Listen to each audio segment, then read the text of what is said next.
جب شاعر گاتا ہے اور جب شاعر جو ہے حمد پڑھتا ہے تو خدا کی بے شمار جو ہے تعریف کرتے ہیں، اور بے شک کرنی چاہیے، کیوں نہیں کرنی چاہیے؟ جس خدا نے ہم لوگوں کو آنکھ دیا، پھر سے کیا کہتے ہیں، سننے کے لیے کان دیا، بولنے کے لیے زبان دیا، سمجھنے کے لیے دماغ دیا، چلنے پھرنے کے لیے ہاتھ دیا، پیر دیا، ہر ایک چیز دیا، تو خدا نے کیوں نہ ہم خدا کی تعریف کریں، اور خدا کی تعریف کیوں نہ ہم کریں؟ حمد میں جہاں خدائے رب العزت کی صفات کا بیان ہوتا ہے، وہی نعت میں حضور صلی اللہ علیہ وسلم کی شان میں مدح اشعار پیش کیے جاتے ہیں، اسی طرح منقبت میں بزرگان دین، خلفائے راشدین اور اولیاء اللہ کی منظوم تعریف کی جاتی ہے۔ قصیدہ میں کسی بھی شخص کی اوصاف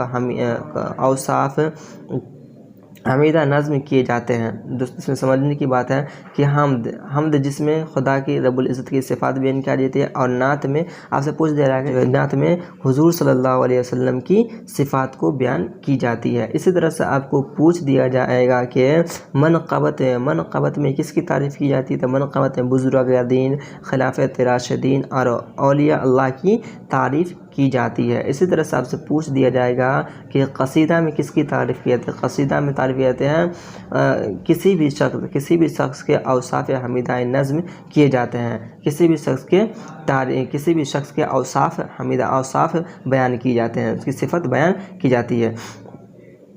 یہ چیپٹر یہیں تک ہے۔ اس کے بعد ہم نیکسٹ پڑھتے ہیں شبنم کمالی کے بارے میں۔ شبنم کمالی کے بارے میں یہ جو ہم پڑھے ہیں اور اس سے جتنے بھی سارے کوشچن آنسر، آبجیکٹیو سبجیکٹیو یا جو بھی کوشچن بنتے ہیں، سارا چیز ہم آپ کو ویڈیو کے لاسٹ میں بتائیں گے، اور آپ کو جو بھی اگلے سال بھی جو بھی پوچھے گئے ہیں وہ سارے چیز بھی ہم کوشچن آنسر سارا چیز کروائیں گے۔ یقین مانیے کہ آپ اگر میرے ساتھ تیاری کرتے تو آپ کو دوسری جگہ جانے کی تیاری کرنے کی کوئی ضرورت نہیں پڑے گی انشاءاللہ، اور میرے ساتھ تیاری کیجیے گا تو انشاءاللہ آپ اچھے سے اچھے نمبر لے کر آ سکتے ہیں۔ دوستو، شبنم کمالی کے بارے میں ہم پڑھ رہے ہیں۔ جناب شبنم کمالی کا تعلق ریاست بہار سے ہے۔ پوچھ دیا جائے گا کہ شبنم کمالی کا تعلق کہاں سے ہے؟ تو ریاست بہار سے ہے۔ اس کا اصل نام تو شبنم کمالی کا اصل نام مصطفیٰ رضا ہے۔ شبنم کمالی کا اصل نام کیا ہے؟ تو مصطفیٰ رضا ہے۔ شبنم کمالی کا اصل نام کیا ہے؟ تو مصطفیٰ رضا ہے۔ شبنم کمالی کا اصل نام کیا ہے؟ تو مصطفیٰ رضا ہے۔ شبنم تخلص ہے۔ اب تخلص کیا ہوتا ہے؟ تو تخلص یعنی کہ نک نیم کو کہتے ہیں، اور ایک بات اور سمجھیے، ایک تو نک نیم کو کہتے ہیں، اور دوسرا وہ کہ جو اپنے شعر میں اپنا نام لکھتے ہیں، یہ جو ابھی شبنم کمالی جو خدا عز و جل لکھے ہیں، اس کے لاسٹ والے مصرے میں یہ اپنا نام لکھے ہیں، وہاں پر ہم آپ کو بتائیں گے۔ تو تخلص کیا ہوا؟ تخلص نک نیم کو کہتے ہیں، اور جو ہے تخلص اس کو کہتے ہیں جو شاعر اپنے شعر میں اپنا نام لکھتے ہیں، جو شاعر اپنے شعر میں اپنا نام لکھتے ہیں۔ ان کی پیدائش 22 جولائی 1938 عیسوی کو پوکھیرا ضلع سیتامڑھی میں ہوئی۔ اگر آپ بک کھولے ہوئے ہیں تو اس سارے کو جو ہے آپ اس کو انڈر لائن کر لیجیے، یہ سارا چیز بھی آئی کوشچن ہے، اس کو انڈر لائن کر لیجیے۔ آپ کو جب پوچھا جائے گا تو یہیں سے پوچھا جائے گا، کہ اس طرح سے پوچھ دیا جائے گا کہ شبنم کمالی کہاں سے تھے، شبنم کمالی کون سے ریاست سے تھے؟ تو یہ بہار۔ کون سے صوبے سے؟ تو بہار سے تھے۔ اس کا اصل نام کیا تھا؟ تو مصطفیٰ رضا تھا۔ شبنم کمالی میں شبنم کیا تھا؟ تو تخلص تھا۔ شبنم کمالی کب پیدا ہوئے؟ تو 22 جولائی 1938 میں پیدا ہوئے۔ شبنم کمالی کہاں پیدا ہوئے؟ کون سے ضلع میں پیدا ہوئے تھے؟ سیتامڑھی میں پیدا ہوئے۔ دیکھ رہے ہیں کتنا کوشچن بن رہا ہے؟ یہی سارا کوشچن آپ کو ایگزام ہال میں آئے گا۔ اس کے بعد پڑھیے کہ ان کی مذہبی منظومات، خاص طور پر نعت شاعری کے کئی مجموعے شائع ہو چکے ہیں۔ شبنم کمالی جو ہے ان کی مذہبی منظومات، خاص طور پر نعتیہ شاعری کے کئی مجموعے شائع ہوئے ہیں، جس میں سے آپ کو کچھ کتاب کا نام یہاں پر دیا ہے، جیسے کہ ان میں انوار عقیدت ہے، ریاض عقیدت ہے، ضیاء عقیدت ہے، فردوس عقیدت ہے اور صباح عقیدت ہے، مشہور ہے۔ آپ کو ایگزام ہال میں پوچھ دیا جائے گا اگر کہ شبنم کمالی کے نعت و شاعری کے مجموعے کے کچھ نام لکھیے، تو آپ اسے یاد کر لیجیے گا اور اس بک میں جو ہے اسے انڈر لائن کر لیجیے، بک میں جو ہے اس کو انڈر لائن کر لیجیے اور اسے آپ زبانی یاد کر لیجیے گا۔ ان کے بک کا نام ہے جس میں نعت اور شاعر، نعت کو تو بارے میں بتایا ہوگا، نعت میں کیا ہوتا ہے، نعت میں جو ہے جس میں جو ہے آپ صلی اللہ علیہ وسلم کی تعریف بیان کی جاتی ہے، تو اس پر جو ہے ان کی کتاب ہے، کون کتاب ہے، تو انوار عقیدت ہے، ریاض عقیدت ہے، ضیاء عقیدت ہے، فردوس عقیدت ہے اور صباح عقیدت ہے۔ یہ ساری کتابیں میں انہوں نے نعت اور شاعر کے لیے نعت و شاعر کے کئی مجموعے شائع ہو چکے ہیں، کئی کتابیں جو ہے اس پر لکھ دی ہیں نعت اور شاعر کے لیے۔ اس کے بعد پڑھیے غزلوں اور نظموں کے بھی کئی مجموعے شائع ہو چکے ہیں، غزلوں اور نظموں کے لیے بھی کئی ساری کتابیں شائع کیے ہیں۔ نصاب میں شامل ہے حمد، یہ حمد جو عنوان ہے یہ حمد خدا عز و جل جناب شبنم کمالی ہی نے لکھے ہیں۔ جیسے کہ آپ سے پوچھ دیا جائے گا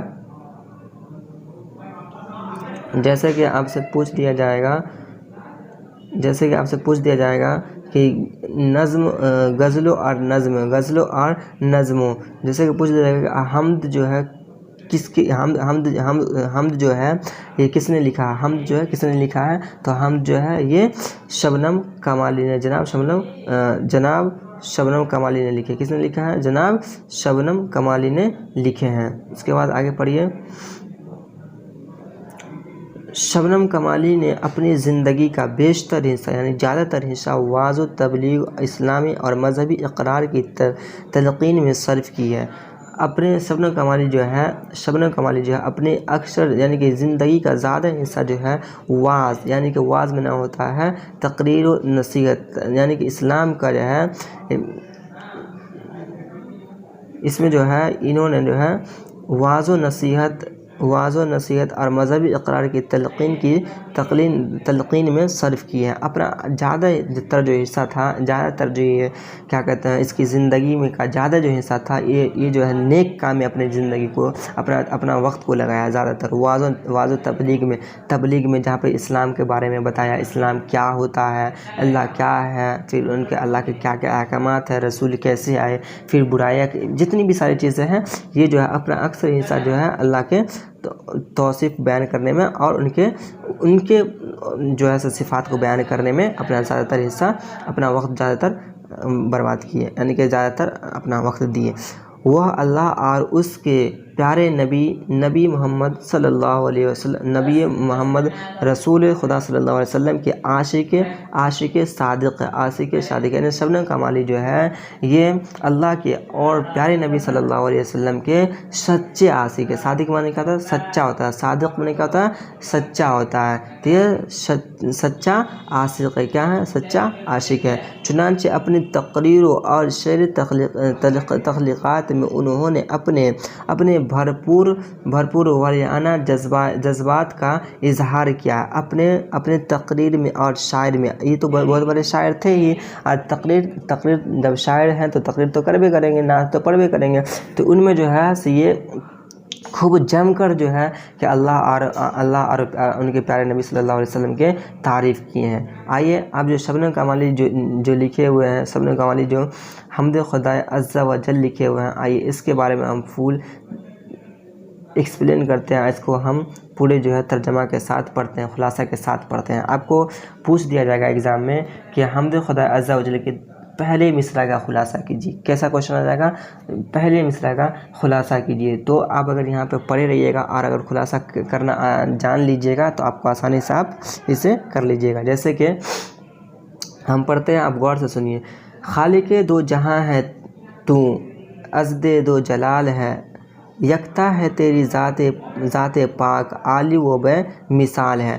حمد خدا عز و جل، حمد معنی ہوتا ہے خدا کی تعریف، اور عز و جل ہوتا ہے وہی خدا کی تعریف، ٹھیک ہے۔ خالق دو جہاں، خالق معنی ہوتا ہے بنانے والا، دو جہاں یعنی کہ دنیا، بنانے والا تو ہی ہے، خالق دو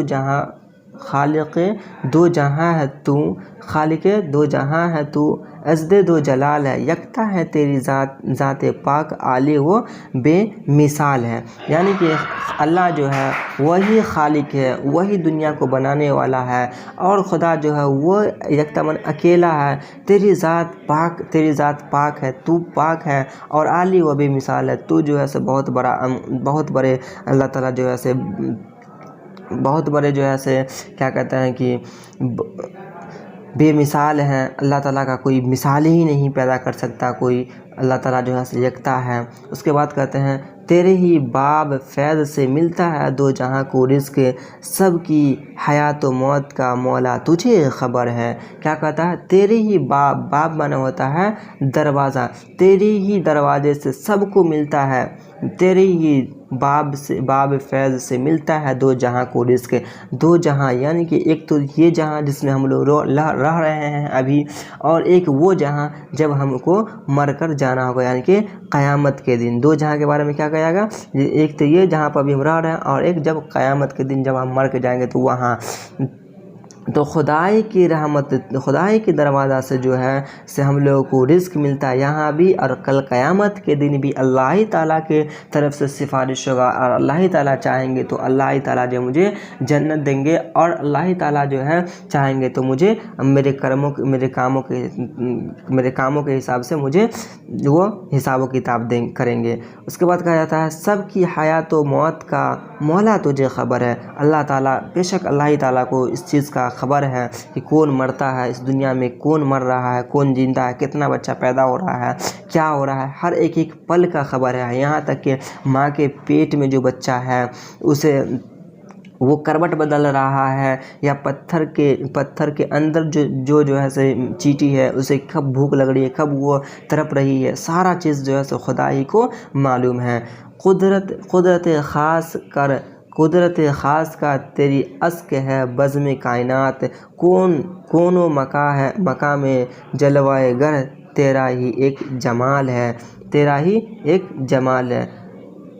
قدرت خاص کر تیرا عکس ہے بزم کائنات، کون و مقام جلوہ گر تیرا ہی ایک جمال ہے۔ اس کے بعد کہا گیا قائم ہے تیرے حکم سے آج بھی نظم زندگی، تیرے سوا کہیں ملے تو یہ زندگی محال ہے، زندگی محال ہے۔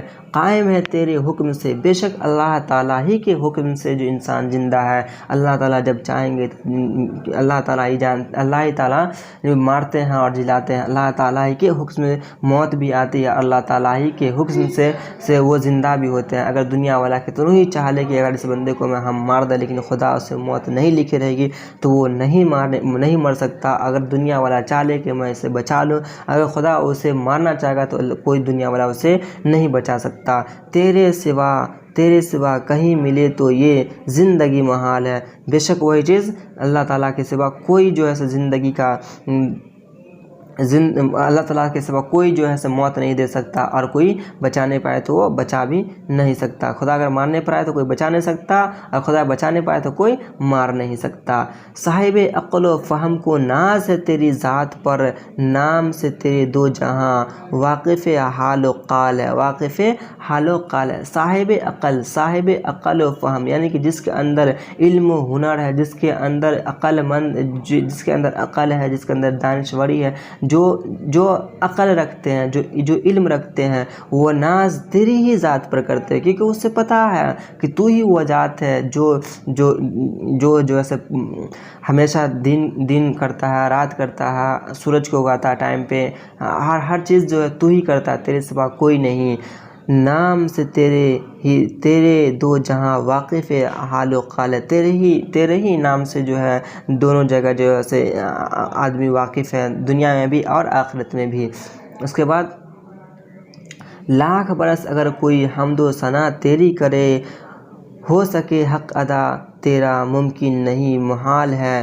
لاکھ برس اگر کوئی حمد و ثنا تیری حمد مانا تعریف ہوتا ہے، ثنا کا مطلب بھی تعریف ہوتا ہے، لاکھ برس بھی اگر کوئی آدمی خدا تعالیٰ کے اگر حمد و ثنا بیان کرتے، اللہ تعالیٰ کا جو ہے تعریف بیان کرتے رہے تو بھی اللہ تعالیٰ کا حق ادا نہیں ہو سکتا، تو بھی اللہ تعالیٰ کا حق ادا نہیں ہو سکتا۔ جب سے بندہ پیدا ہوا تب سے لے کر آخری سانس تک بھی اگر خدا کی تعریف بیان کرتا رہے تو اس کا حق ادا نہیں ہو سکتا۔ کیوں نہیں ہو سکتا؟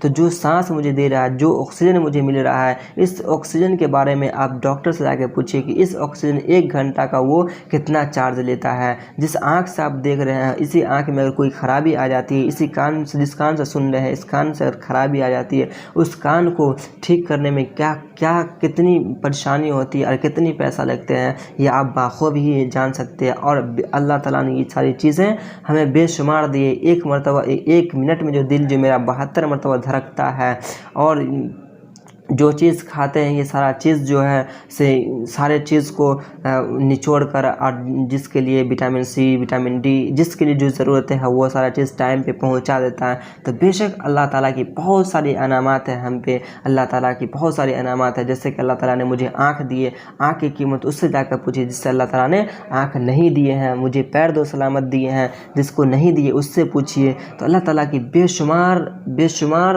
اللہ تعالیٰ کی جو ہے نعمتیں ہم پر ہے، اس کی اگر ہم لاکھ برس بھی اگر ہم جو ہے 1 لاکھ برس بھی اگر اس کی ہم اگر تعریف بیان کرتے رہیں گے تو بھی جو ہے اللہ تعالیٰ کی جو ہے ہم تعریف بیان نہیں کر سکتے۔ چلیے آگے، اس کے بعد کہتا ہے کہ ظلمت دہر میں ہمیں نور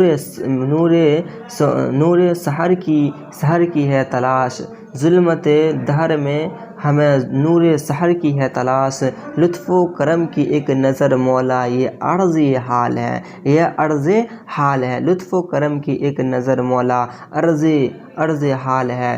ظلمت و دہر، دھرمت ہوتا دنیا، ظلمت و دہر میں جس دور میں ہم جی رہے ہیں اس میں برائیاں ہو رہی ہے، ہر طرح سے برائی پھیلی ہوئی ہے، اور ہم ایک نور مطلب ہوتا روشنی، ہم جو ہے روشنی کی تلاش میں ہیں۔ بے شک خدا تو ہی جو ہے اپنے لطف و کرم سے مجھے جو ہے کہ روشنی دکھا سکتا ہے، مجھے ایک راہ صالح پر چلا سکتا ہے، نیک راہ پہ چلا سکتا ہے، مجھے برائی سے بچا سکتا ہے، تو ہی بچا سکتا ہے، تیرے سوا کوئی نہیں بچا سکتا۔